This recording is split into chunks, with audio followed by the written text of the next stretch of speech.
stiller op for det radikale venstre i Københavns Omegns Storkreds. Jeg brænder for sundhed.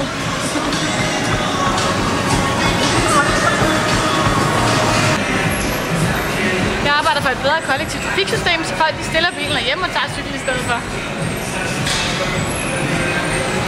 Så hvad mener de radikale om det der grønne skattereform?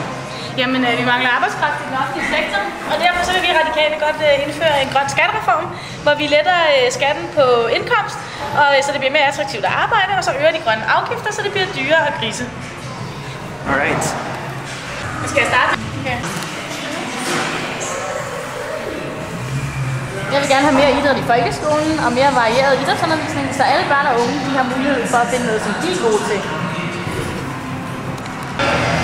Men kan du sige noget om tillidsreformen? Det kan jeg sagtens. Vi mangler jo arbejdskraft i den offentlige sektor. Derfor så har vi lavet en skattereform, men vi har også indført en tillids... Nej, kom igen. Nu så jeg tilbage. Kan det ikke tale om krig i Irak også? Det kan jeg sagtens. Hvis vi skal nogensinde skal i krig mere i Danmark, så skal det vedtages med et bredt flertal i Folketinget, minimum 2/3. Og det er jo det, som Margrethe og Helle de gerne vil.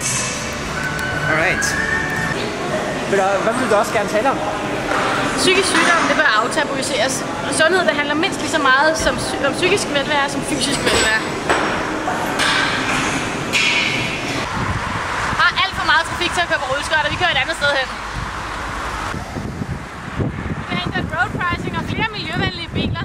Der er alt for meget trafik. Hvad med kollektiv trafik? Det skal gøres langt bedre, så folk de stiller bilen. Okay. Men hvorfor kan folk stole på dig? Hvorfor de kan stole på mig? Ja. Fordi jeg står på hænderne, når jeg kommer hjem. Nej, op igen. Jeg ved ikke, hvad jeg skal sige. Fordi jeg vil et sundere. Men Anne-Marie, hvorfor skal man stemme på dig? Fordi jeg vil et sundere og grønnere Danmark.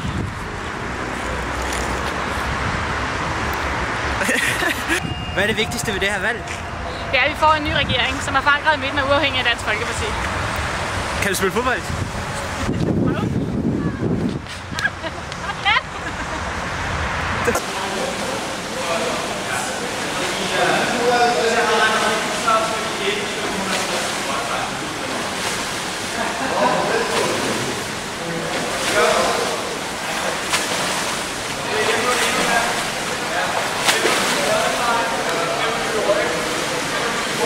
Vil du også have et sundere Danmark? Så stem på mig.